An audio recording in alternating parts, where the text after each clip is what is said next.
Оператором связи Дана Муцольгова работает всего 2 дня, но уже успел освоить все тонкости своей профессии. Помогал в этом и дружный коллектив отделения почтовой связи в Магасе. Сейчас она раскладывает посылки по стеллажам и полкам. Такая сортировка нужна, чтобы потом не тратить много времени клиента.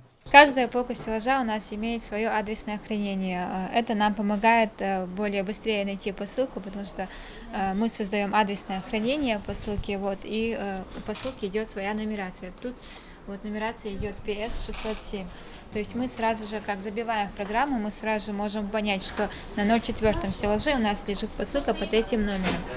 И это нам дает более быстрее найти посылку и отпустить клиента. Доставить пенсию, оформить посылку, обрадовать бандеролью. Современная почта оказывает около 250 услуг. Профессия веками не теряет своей актуальности. Если несведущий подумает, что значимость почтовой отрасли снизилась из-за развития интернет-технологий, то наоборот, почта шагает в ногу со временем. В нескольких крупных российских почтовых отделениях даже трудятся роботы. Передвигают стеллажи и полки, сортируют посылки и письма. От такого помощника не отказались бы и здесь. Эта работа, конечно, у нас занимает немалое количество времени, поэтому было бы удобнее, если бы у нас была бы автоматизированная робототехника, которая бы могла бы перекладывать эти посылки, потому что нам приходится регистрировать, адресное хранение создавать и далее уже раскладывать. И раскладывать так, чтобы все это выглядело более-таки эстетично, как сказать.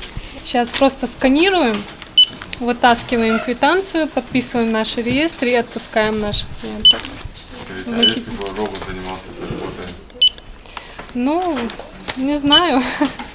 Может, быстрее бы, ускореннее работали бы. А так не трудно? Так нет, справляемся. А это доставщик посылок и писем. Он строго следует своему маршруту и в жару, и в снег, направляясь к своему адресату, притом соблюдая правила дорожного движения. Вот он выехал с почты, сейчас стоит на светофоре. Видите? Красный свет. Сейчас посмотрим, что будет делать. Хотя бы приблизительно покажу вам, как он ездит.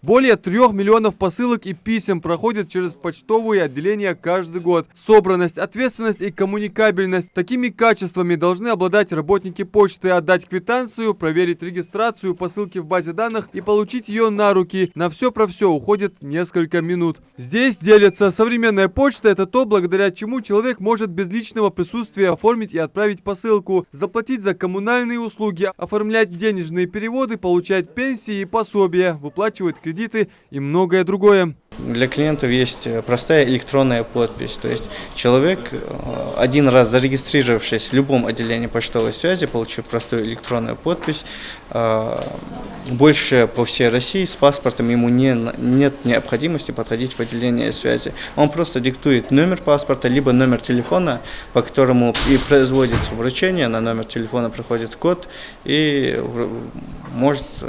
ему можно оказать любую услугу, так же как выдача, отправление, прием или любую другую. История российской почты берет свое начало еще в IX веке и насчитывает более 1000 лет. Во времена Великой Отечественной именно полевая почта была связующим звеном между воинскими частями. Письма являлись эстетикой английских лордов, русских князей, и кроме того, письмо олицетворяло собой нечто личное, духовное, связующее между отправителем и адресатом. Позабыв на секунду о техническом прогрессе, отправьте письма родным и близким и посмотрите на реакцию. Адам Мережков, Магомед Даскиев, Новости 24.